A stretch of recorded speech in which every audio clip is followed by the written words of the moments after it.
नमस्कार दर्शकों। जनक सीरियल के आज के एपिसोड में हम देखते हैं कि ऋषि नूतन के हाथ का खाना खाकर बेहद खुश हो जाता है और तारीफ करते हुए कहता है कि आंटी, सच में आपने कमाल का खाना बनाया है।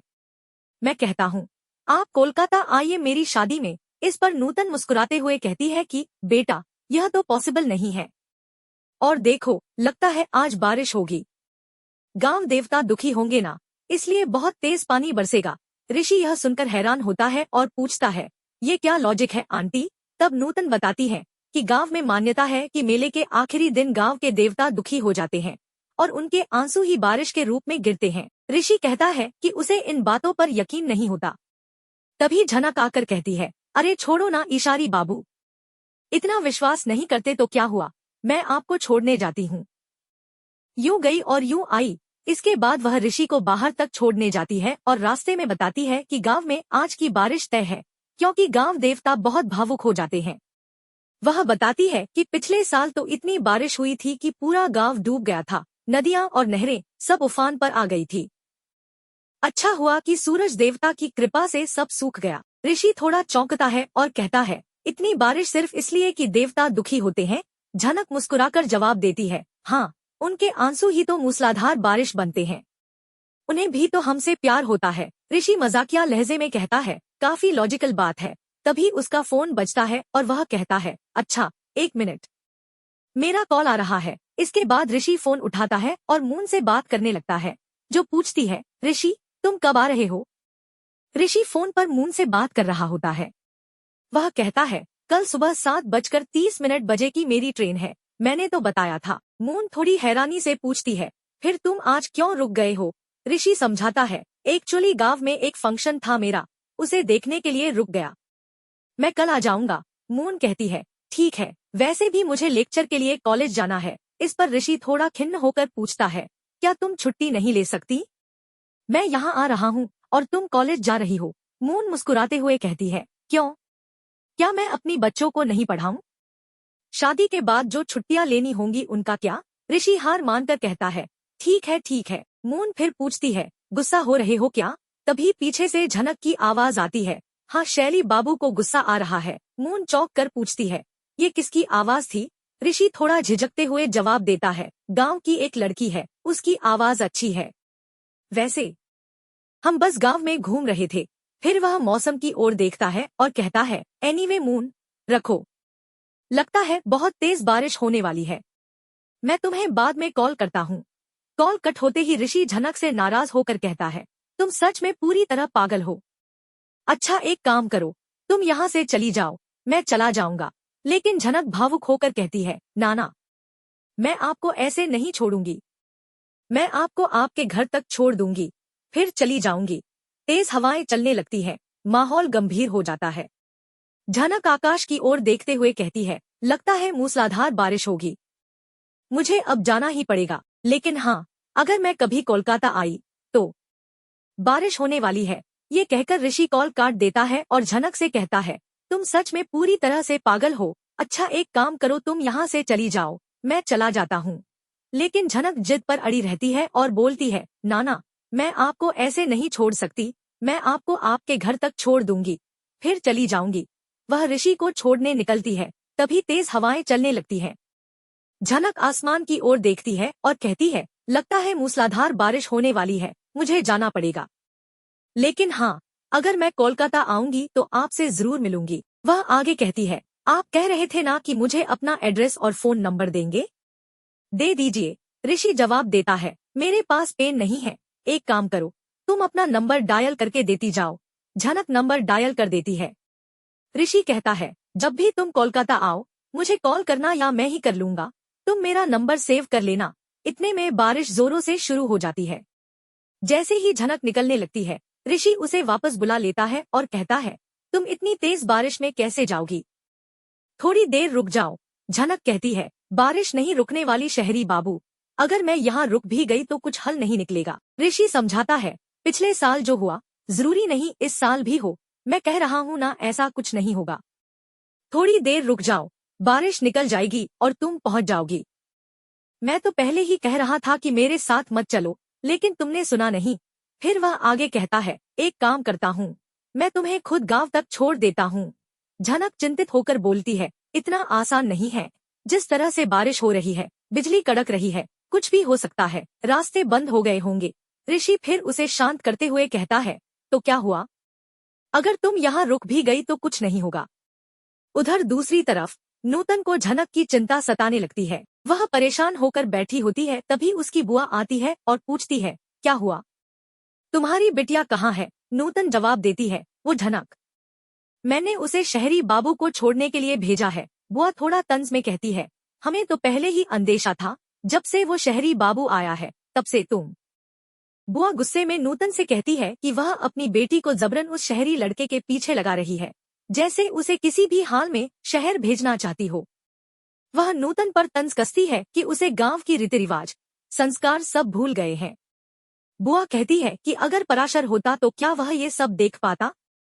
वह नूतन को ताना देती है कि जवान बेटी को किसी शहरी बाबू के पास भेजने से पहले उसे सोचना चाहिए था। नूतन समझाने की कोशिश करती है कि उस लड़के ने पराशर की मदद की थी और हमें भी उसकी मदद लेनी चाहिए, इसलिए उसने झनक को कहा था कि उसे छोड़ आए।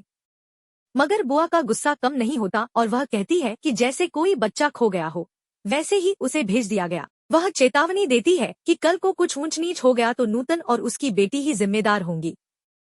बुआ झल्लाकर कहती है कि गांव की लड़कियां किसी अनजान मर्द के साथ रात नहीं बिताती। झनक यह सब सुनकर घबरा जाती है और कहती है कि उसे अपने घर जाना है, नहीं तो बुआ दादी सब डांटेंगे। ऋषि उसे रोकते हुए कहता है कि वह उसकी माँ से बात कर लेगा और उसे थोड़ी देर रुकने को कहता है, क्योंकि बारिश में जाना ठीक नहीं होगा। झनक सवाल करती है कि वह कैसे बात करेगा। तभी झनक बुआ की लगातार बातों से तंग आकर कहती है कि बुआ जी हमेशा मेरी माँ और मुझ पर ताने क्यों मारती रहती है। बुआ फिर भी अपनी बात पर अड़ी रहती है और कहती है कि वह जो कहती है सही कहती है। अगर माँ बेटी का चाल चलन ऐसा ही रहा तो अगली सुबह तक खबरें मिल जाएंगी। नूतन भगवान से प्रार्थना करती है कि झनक के साथ कुछ गलत न हो, वह किसी तरह रात तक अपने घर पहुंच जाए, क्योंकि गांव वालों की सोच उसे जीने नहीं देगी। दूसरी तरफ मून बच्चों के एग्जाम की कॉपियां चेक कर रही होती है। तभी अंजना वहां आती है और पूछती है कि वह क्या कर रही है। मून बताती है कि पेपर में कुछ लिखा नहीं, फिर भी सबको पास करना है। अंजना कहती है कि वे शादी का गिफ्ट देने के बारे में सोच रही थी और अपने पुराने झुमके देने का विचार कर रही हैं। मून भावुक होकर कहती है कि वह उन्हें सिर्फ आशीर्वाद की तरह नहीं रखेगी बल्कि पहनेगी भी। अंजना भी भावुक होकर बताती है कि अप्पू पीसी और लाल जेठू के जाने के बाद मून ही एकमात्र सहारा बनी जिससे वह जी पाई। वहीं दूसरी ओर इंदुमती गुस्से में कहती है कि अब उस निरंजन का नाम कोई नहीं लेगा और किसी को उसका नाम लेकर घर का माहौल और मूड खराब नहीं करना चाहिए। पूरा दृश्य भावनात्मक टकरावों और पारिवारिक रिश्तों के उलझाव को दर्शाता है। एक और पीहू बीमारी से जूझ रही है, लेकिन उसे अपनी सौतेली माँ ईशानी की देखभाल नागवार गुजरती है। ईशानी बुखार में पीहू का हाल देखने आती है, पर पीहू गुस्से में उसे झिड़क देती है। जब उसके पिता पीहू को समझाते हैं कि ईशानी बस उसका ख्याल रख रही है, तो पीहू तंज कसती है कि अब क्या घर में पैसे नहीं बचे जो नर्स की जगह ईशानी को बुलाया गया। ईशानी भावुक होकर सफाई देती है कि वह मजबूरी में इस रिश्ते में आई और अगर उसे पहले से पीहू की नाराजगी का अंदाजा होता तो वह कभी यह शादी स्वीकार ही न करती। पीहू उसे ड्रामा क्वीन कहकर चुप करा देती है। इस बीच पीहू की पीसी उसे कुछ खाने को कहती है, लेकिन पीहू साफ मना कर देती है और कहती है कि उसे ईशानी के हाथ का कुछ भी नहीं खाना। वह जिद करती है कि उसे बाहर का खाना, पेस्ट्री और नूडल्स चाहिए। उसके पिता मान जाते हैं और नर्स भी बुलाने का वादा करते हैं, लेकिन पीहू फिर दोहराती है कि उसकी असली समस्या ईशानी से है, जो हर वक्त ज्ञान देती रहती है। ईशानी बड़ी नरमी से उसे समझाने की कोशिश करती है कि अगर पीहू उसे मौका नहीं देगी तो वह उसके करीब कैसे आएगी, लेकिन पीहू का दर्द छलक पड़ता है। वह कहती है कि उसे क्या समझ आएगा, उसने अपनी माँ को खोया है और वही कमी उसे हर बार घर लौटते वक्त तोड़ देती है। दूसरी तरफ घर के एक और कोने में निरंजन को लेकर भी तनाव है। पायल की चाची कहती है कि पहले तो निरंजन मैसेज करता था, अब तो वह भी बंद कर चुका है। उसकी माँ कटाक्ष करती है कि आखिर वह क्यों करेगा, वे लोग तो मिडिल क्लास है, अब उसे क्या जरूरत पड़ेगी। तनुश्री भावुक होकर कहती है कि आखिर निरंजन भी उनका ही बेटा है, अगर परिवार वाले ही उसे नजरअंदाज करेंगे तो कैसे चलेगा। यह सुनकर इंदुमती की आंखें भर आती हैं। वह कहती है कि वह सब कुछ भूली नहीं है, माँ कभी अपने बच्चों को नहीं भूलती, पर जब वही बच्चे कुपुत्र बन जाएं तो इंसान क्या करे? क्या सबको लगता है कि माँ का दिल पत्थर का होता है? तनुश्री तुरंत माफी मांगती है और कहती है कि उसका कहने का मतलब वह नहीं था। पीहू बुखार में तप रही थी और घर का माहौल चिंतित था। उसके पिता ने उससे समझदारी से बात करनी चाहिए और कहा कि अगर ईशानी उसका साथ देना चाहती है तो उसमें क्या बुराई है। लेकिन पीहू भावुक होकर बोल उठी कि उसकी माँ को इतनी जल्दी कैसे भुला दिया गया। उसके लिए माँ आज भी उसकी रग-रग में बसी हुई है और उसकी यादें हर वक्त उसे घेरे रहती हैं। यह सुनकर उसकी पीसी ने समझाया कि हर इंसान का जीवन एक निश्चित समय के लिए होता है और समय पूरा होने पर भगवान सबको बुला लेते हैं, चाहे वो उसकी माँ हो, वो खुद हो या कोई और।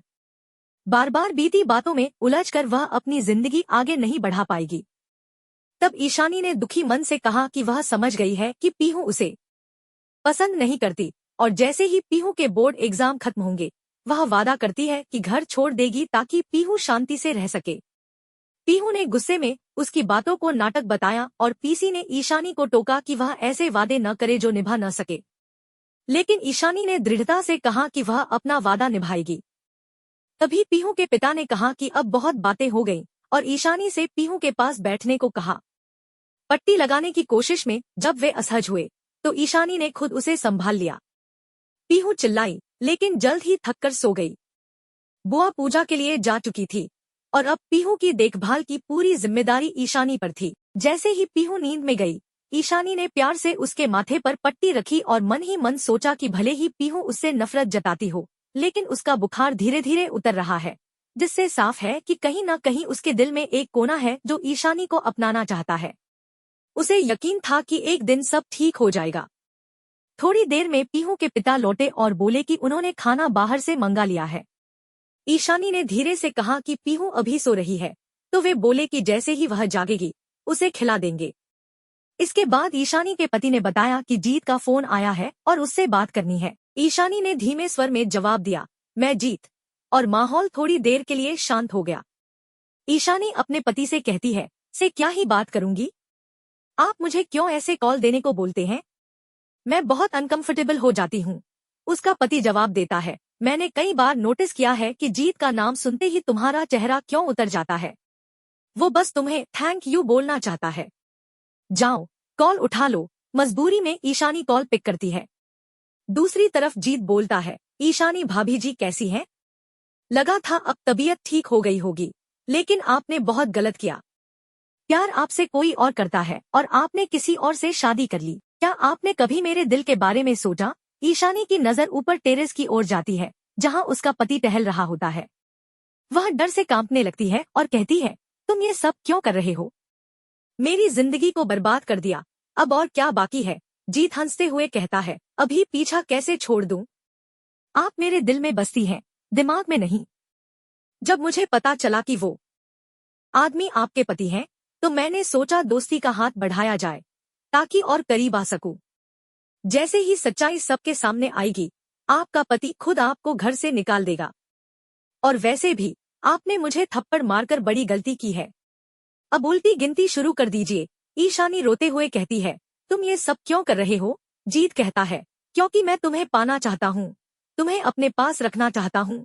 इतना कहकर वह फोन काट देता है। ईशानी घबराई और डरी हुई खड़ी रह जाती है। दूसरी तरफ झनक और ऋषि के बीच तनाव भरी बात होती है। झनक कहती है, मैं अंदर नहीं जाऊंगी, आप जाओ। ऋषि शांत होकर कहता है, मुझे गलत मत समझो, मैं बस इंसानियत के नाते कह रहा हूँ कि अंदर चलो। अगर तुम्हें तकलीफ है तो तुम जाओ अंदर, मैं बाहर रह जाऊंगा। झनक रोते हुए कहती है, ऐसी बात नहीं है, मैं आपको नहीं समझा सकती कि किन मुसीबतों में फंसी हूँ। अगर मैं टाइम पर घर नहीं पहुंची तो बहुत कुछ बिगड़ जाएगा। रात होते होते झनक और ऋषि एक ही कमरे में अलग अलग कोनों में चुपचाप सो जाते हैं। तभी अचानक गांव वाले वहां आ धमकते हैं और जोर जोर से दरवाजा पीटने लगते हैं। झनक घबरा कर दरवाजा खोलती है और सामने खड़े गांव वाले गुस्से में उसके चेहरे पर लाल छन लगा देते हैं। झनक हैरान रह जाती है और माहौल में भारी तनाव छा जाता है। दर्शकों, लाइक और सब्सक्राइब करिए। धन्यवाद।